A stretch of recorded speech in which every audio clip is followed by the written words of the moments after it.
नमस्कार, बहुत स्वागत है आपका न्यूज 18 बिहार झारखंड में। आपके साथ मैं हूं सोनाली सिंह। पुतिन की वैश्विक तबाही की धमकी के बाद नेटो फोर्स ने एटम के हथियार निकाल लिए हैं, जिसके बाद नेटो फोर्स युद्धाभ्यास करेगी।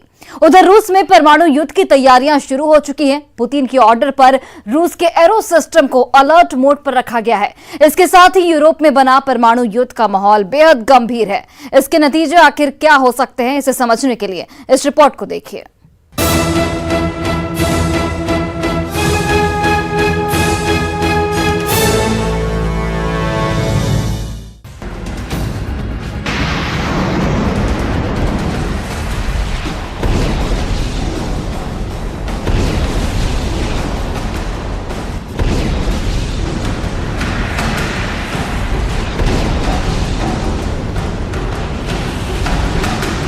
अब विनाश सिर्फ यूक्रेन में नहीं होगा।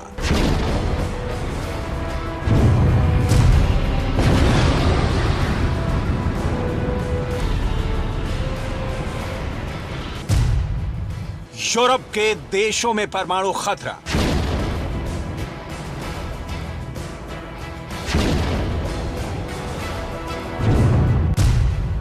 वैश्विक तबाही का अल्टीमेटम,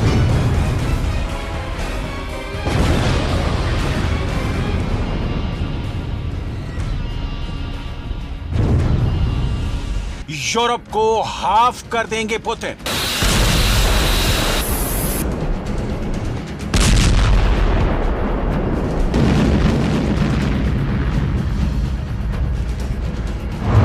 प्रेसिडेंट पुतिन धुन के पक्के हैं, दावे को सच कर दिखाते हैं। सिर्फ धमकी नहीं, धमाके कर दुनिया दहलाते हैं।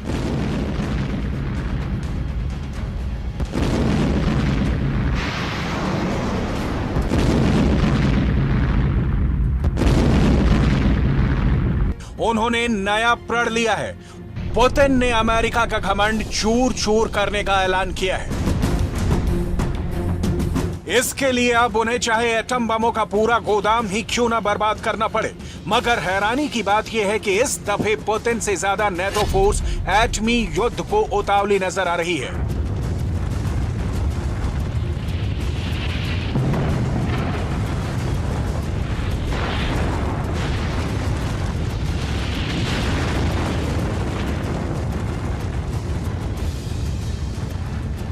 नेटो फोर्स भी न्यूक्लियर हथियारों का जंगी ट्रेलर यूरोप में दिखाने जा रही है।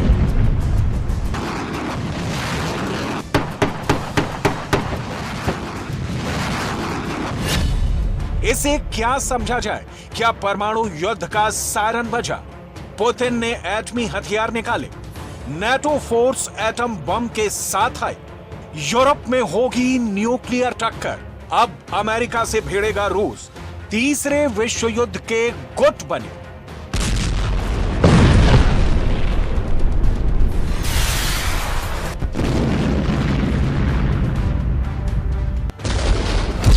हो गई मुनादी, बैटलफील्ड में आ गए फौलादी।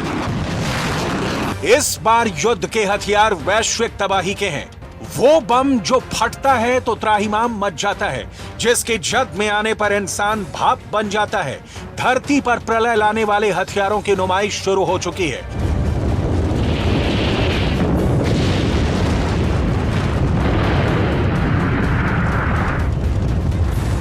रूस न्यूक्लियर मिसाइल दिखा रहा है तो नेटो फोर्स न्यूक्लियर बमों के गोदाम का गेट खोलकर बैठी है।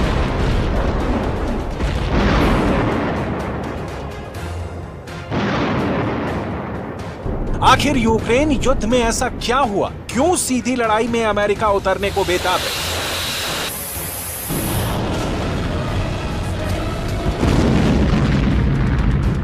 जानेंगे इस भयानक माहौल को किसने हवा दी, क्यों पुतिन का गुस्सा भड़काया गया, क्यों नेटो फोर्स भी फुल फॉर्म में आ गई। मगर उससे पहले जानते हैं रूस इस बार परमाणु हमले के लिए किस कदर सीरियस है। रूस में एटमी युद्ध की तैयारियां शुरू, फ्रंट पर एयर डिफेंस जैमर, संयुक्त टास्क फोर्स तैनात, रूस को अभेद्य किला बनाया।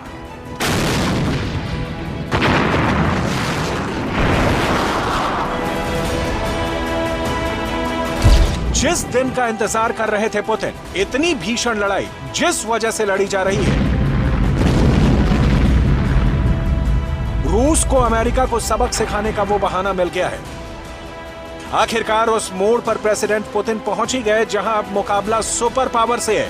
यूक्रेन युद्ध का क्लाइमेक्स भी शायद अब करीब है, क्योंकि एटम बम ब्लास्ट होने लगेंगे तो युद्ध का नतीजा निकलने में देर नहीं लगेगी। न्यूक्लियर युद्ध को टालना अब नामुमकिन है। प्रेसिडेंट पुतिन की धमकी सच साबित हो सकती है, जिसमें उन्होंने वैश्विक तबाही का अलर्ट दिया है। Вы знаете, что вчера председатель Следственного комитета России Александр Иванович Бастрыкин доложил о первых результатах расследования диверсии, совершенной на Крымском мосту. Данные криминалистической и других экспертиз, а также оперативная информация говорят о том, что взрыв, устроенный 8 октября, это террористический акт.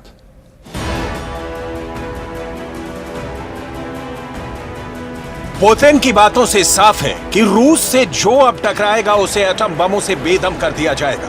लेकिन पुतिन को भड़काने वाला इतना बड़ा जोखिम क्यों मोल ले रहे हैं? क्या परमाणु युद्ध में रूस की कोई कमजोरी का पता अमेरिका और यूरोप को मालूम चला है? पहले जानते हैं एटमी वॉर की टाइमिंग क्या हो सकती है, किन न्यूक्लियर हथियारों की टेस्टिंग की जा रही है।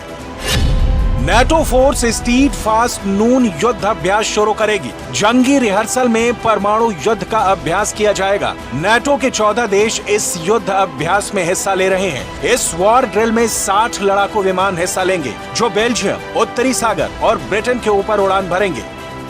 नेटो फोर्स की परमाणु वॉर ड्रिल रूस से सिर्फ 1000 किलोमीटर दूर होगी। ये बहुत ही रिस्की है। रूस के इतने करीब नेटो की न्यूक्लियर रिहर्सल पुतिन को भड़काने के लिए काफी है। लेकिन इससे भी बड़ा संकट यह है कि ये युद्ध 1 या 2 दिन का नहीं, अक्टूबर महीने के आखिरी हफ्ते तक चलेगा। इस बीच नेटो फोर्स का एक गलत कदम न्यूक्लियर युद्ध भड़का सकता है। युद्ध का खतरा इसलिए भी बताया जा रहा है क्योंकि नेटो फोर्स के अभ्यास में जंगी जेट के साथ महाविनाशकारी बॉम्बर भी शामिल होगा। अमेरिका ने जिस बॉम्बर को रूस के करीब उड़ाने की जरूरत दिखाई है, उसे भी जानिए। यह अमेरिका का यूएसएस B-52 स्ट्रेटोफोर्टिस बम वर्षक है।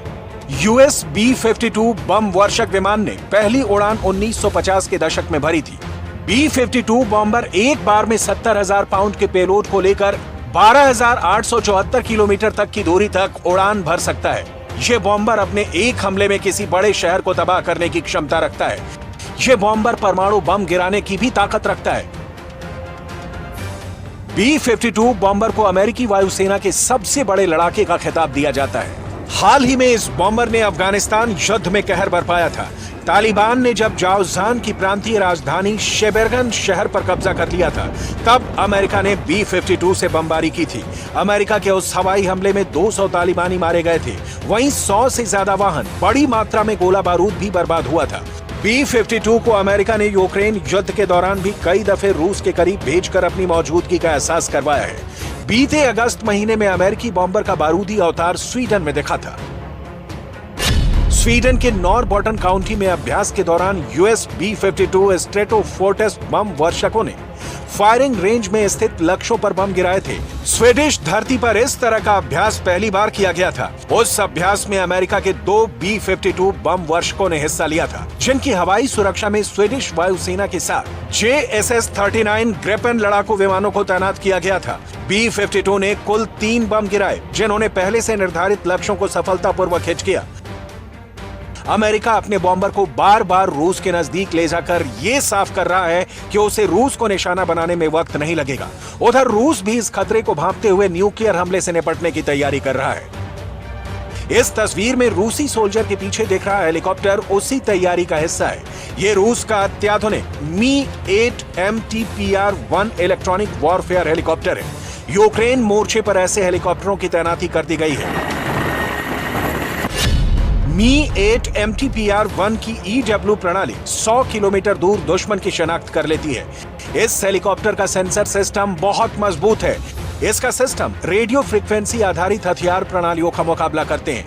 यह हेलीकॉप्टर ड्रोन, जमीनी वाहनों और नौसेना के जहाजों की रक्षा के लिए बनाया गया है।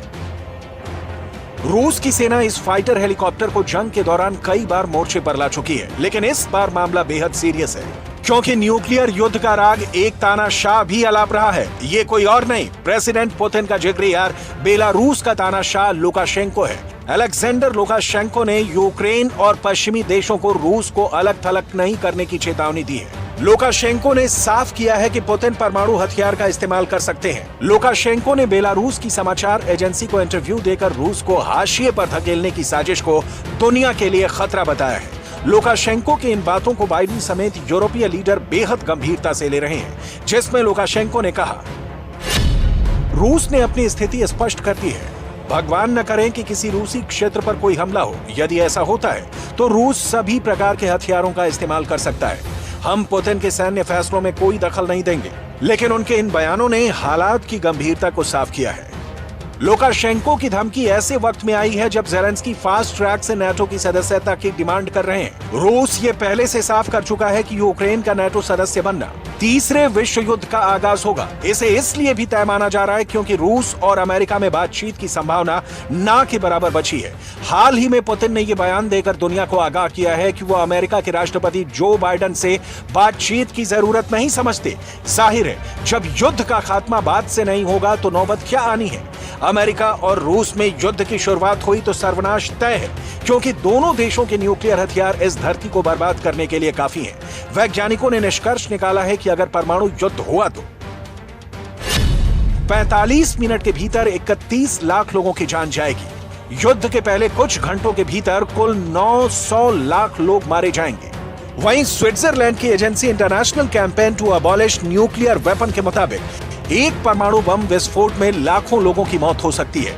वहीं अगर 10 या सैकड़ों बम गिर गए तो ना सिर्फ लाखों करोड़ों मौतें होंगी, बल्कि धरती का पूरा क्लाइमेट सिस्टम ही बिगड़ जाएगा।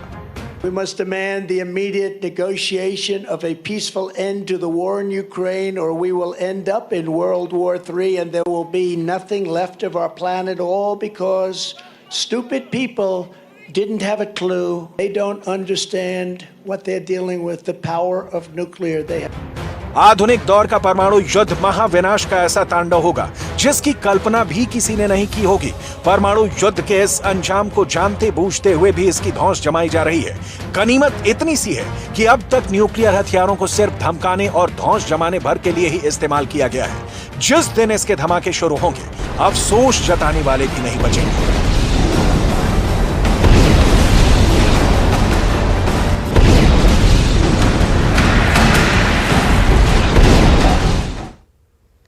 रूस के राष्ट्रपति व्लादिमीर पुतिन ने कुछ ऐसा किया है कि लंदन से लेकर वाशिंगटन तक खलबली मच गई है। ब्रिटेन ने अपनी न्यूक्लियर मिसाइलों का रुख रूस की तरफ मोड़ दिया है। अमेरिका के जंगी जहाजों ने पूरे अटलांटिक क्षेत्र की घेराबंदी कर दी है। पूरी दुनिया इस वक्त खौफ में है कि कहीं न्यूक्लियर बटन न दब जाए, क्योंकि यूक्रेन युद्ध पुतिन के हाथों से फिसलता जा रहा है और नेटो का इरादा पुतिन के खिलाफ पक्का होता जा रहा है। हमने पुतिन के एटम बम वाली तैनाती और नेटो की जवाबी कार्रवाई की तैयारी को लेकर एक स्पेशल रिपोर्ट तैयार की है, जिसे देखकर आप खुद समझ सकते हैं कि दुनिया किस तरह से तीसरे विश्व युद्ध के मुहाने पर खड़ी है।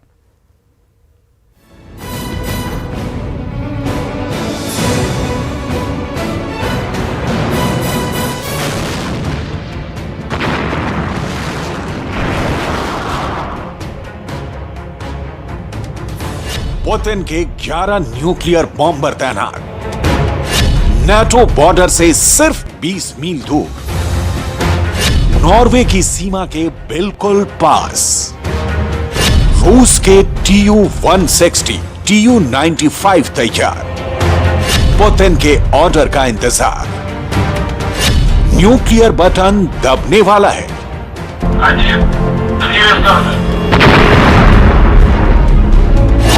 रूस के ओलेनिया एयरबेस पर अमेरिका ने परमाणु क्षमता से लैस पुतिन के 11 न्यूक्लियर बम स्पॉट किए हैं। रूस की नेवी का यह हेडक्वार्टर लॉन्ग रेंज एयरक्राफ्ट के लिए बहुत माकूल माना जाता है। सवाल है, फिर क्या पुतिन का परमाणु टारगेट सिर्फ यूक्रेन नहीं, नॉर्वे, स्वीडन, फिनलैंड और अमेरिका भी है? यह बहुत असामान्य घटना है, बहुत चौंकाने वाला है कि दुनिया की जब दो महाशक्ति अमेरिका और रूस दोनों एक दूसरे को परमाणु पावर का ओपन चैलेंज दे रहे हों, सवाल फिर वही कि क्या अब न्यूक्लियर युद्ध छिड़ने ही वाला है? कत्लेआम ही है आखिरी रास्ता, घुट घुट कर मरना ही है आखिरी सच, एटम बम ही है युद्ध का आखिरी उपाय। डार्क रूम में परमाणु वॉर पर क्या हुआ फैसला? कौन किस पर पहले गिराएगा न्यूक्लियर बम? चलेगा यूक्रेन तो क्या बच पाएगा रूस? अहम की जंग से भड़के परमाणु के शोले, परमाणु बम से होगा सब खाक। क्या होगा यूक्रेन युद्ध का अंजाम? क्योंकि रूस के तैयार एटमी बॉम्बर की ताकत आप देखेंगे तो यकीन हो जाएगा कि परमाणु धमाका हुआ तो कितना खतरनाक और त्रासदी से भरा होगा। Tu-160 बॉम्बर इतना खतरनाक है कि इसकी पहली उड़ान से ही अमेरिका परेशान हो गया था। टोपोलेव Tu-160 की टॉप स्पीड 2220 किलोमीटर प्रति घंटा है। यह विमान 1,10,000 किलोग्राम के कुल वजन के साथ उड़ान भरने में सक्षम है। इसके पंखों का फैलाव 56 मीटर है। रूस की सेना में इस वक्त 17 Tu-160 स्ट्रेटेजिक बॉम्बर्स मौजूद हैं, जिन्हें अपग्रेड किया जा रहा है। रूस ने अपने फाइटर जेट्स को रेडी रख मैसेज लाउड एंड क्लियर दे दिया है। और सिर्फ Tu-160 बॉम्बर नहीं, रूस ने Tu-95 जो कि एकमात्र प्रोपेलर संचालित स्ट्रेटेजिक बम वर्षक है, उसे भी नेटो की सीमा के पास रेडी रखा है। इसी परमाणु बॉम्बर पर सोवियत जमाने में सबसे शक्तिशाली परमाणु बम लादकर टेस्ट किया गया था। आज 70 साल बाद भी रूस इस Tu-95 की क्षमता पर पूरा भरोसा रखता है। पुतिन ने न्यूक्लियर बॉम्बर्स की तैनाती का फैसला उस वक्त लिया है जब यूरोपीय यूनियन के पॉलिसी चीफ जोसेफ बोरेल रूस को बर्बाद करने की धमकी दे रहे हैं। जोसेफ बोरेल को सुनिए और तय कर लीजिए, अगला हिरोशिमा और नागासाकी यूक्रेन का कौन सा शहर होगा? वो कौन सी तारीख होगी जब एक बार फिर वर्चस्व की जंग में इंसानियत स्वाहा होगी? जोसेफ बोरेल ने पुतिन को खुली धमकी दी है कि यूक्रेन वॉर में अगर रूस ने परमाणु बम का इस्तेमाल किया तो रूस की सेना को नेस्तनाबूद कर दिया जाएगा। पुतिन कह रहे हैं कि वो ब्लफ नहीं कर रहे, वो ब्लफ बर्दाश्त भी नहीं कर सकेंगे। ये बिल्कुल साफ है कि लोग यूक्रेन को समर्थन दे रहे हैं और यूरोपीय यूनियन, नेटो और अमेरिका एक दूसरे के साथ ब्लफ नहीं कर रहे। नेटो यूक्रेन के लिए दीवार सा खड़ा दिख रहा है। रणभूमि में भी इसका नजारा दिखा जब सिर्फ 18 मिनट में यूक्रेन की फौज ने रूस के चाप Ka-52 अटैक हेलीकॉप्टर को तबाह कर दिया। पुतिन अब युद्ध के अंतिम चरण में है और ज़ेलेंस्की युद्ध के दूसरे चरण में। पहले पुतिन का पलड़ा भारी था, अब ज़ेलेंस्की जीतते दिख रहे हैं। नतीजा दुनिया खोल रही है। यूरोपीय यूनियन के फॉरेन पॉलिसी के चीफ जोसेफ बोरेल को सुनिए। The international community, sitting at the United Nations, has to issue a strong condemnation of the threat to use nuclear arms, which is an irresponsible and dangerous position taken by President Putin. We stand by Ukraine.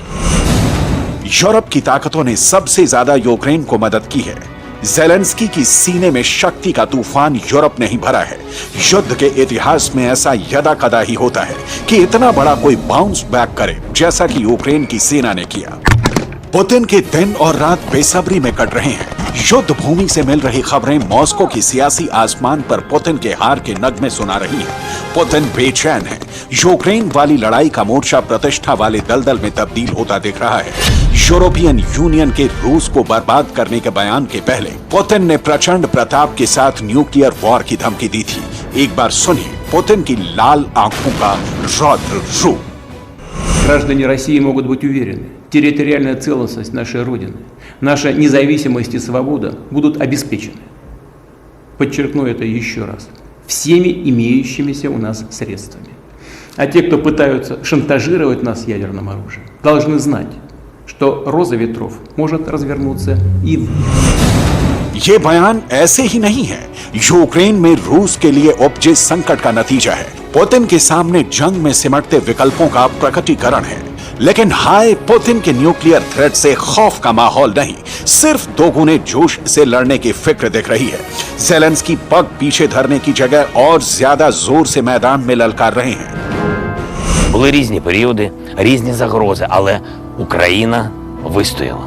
Причина одна – це наші захисники і захисниці.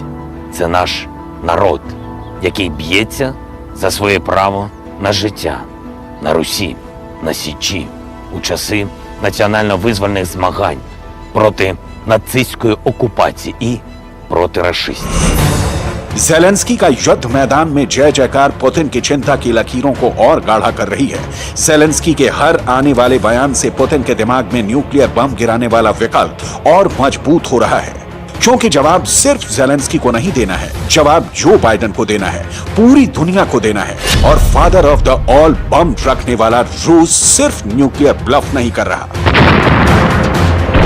रूस के विपरीत Ukraine युद्ध का फैसला आते दिखा तो दूसरा नागासाकी और हिरोशिमा तय मानिए। रूस की फौज की ताकत यूक्रेन जंग में पहले ईंट दर ईंट ढही, अब दीवार दर दीवार ढह रही है। पहले रूस के टैंकों की तबाही की कहानी सामने आई और अब रूस की मिसाइलों की मार से भी नतीजा सिफर है। यूक्रेन के जोशीले जवानों की हिम्मत ने रूस की सेना के सामर्थ्यवान जनरलों की बोलती बंद कर दी है। यूरोप और अमेरिका से आए हथियारों ने रूस की फौज को पानी पिला दिया है। इसलिए बार बार सवाल उठता है कि क्या इस बेहद नाजुक वक्त में पुतिन संपूर्ण मानवता का संहार कर देने वाले परमाणु बम को गिराने का फैसला लेंगे?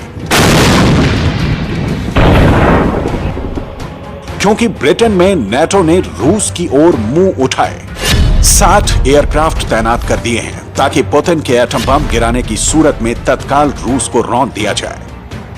अमेरिका के B-52 बॉम्बर अटलांटिक को घेर कर खड़े किए गए हैं।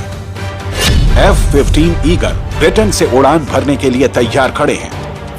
Netherlands, Poland, Estonia, Lithuania, Latvia, मतलब लड़ाई उस दौर में है जहां बम फटेगा तो सिर्फ जमीन नहीं दहलेगी, उसके रेडिएशन से नस्लें तबाह होंगी। 21वीं सदी की दुनिया परमाणु बम की रेस में मटियामेट होगी। न्यूक्लियर ब्लफ का खेल ऐसा है कि इसे सिर्फ जिस पर गिराया जाता है वही नहीं जलता, चलाने वाले के हाथ भी जलते हैं।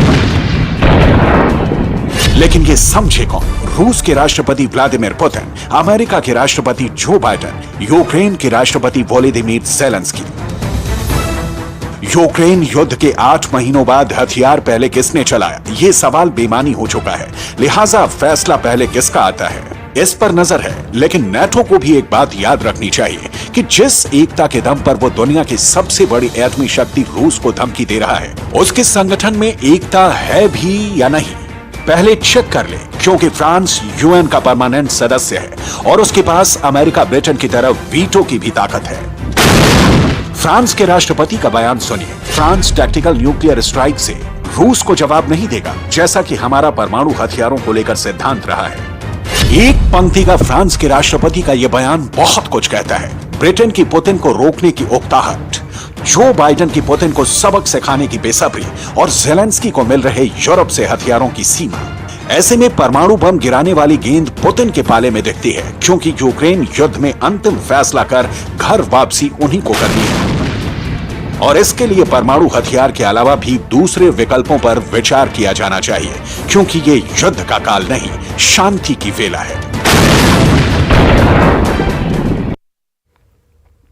और फिलहाल इस बुलेटिन में बस इतना ही। आप देखते रहिए न्यूज़ 18 बिहार झारखंड।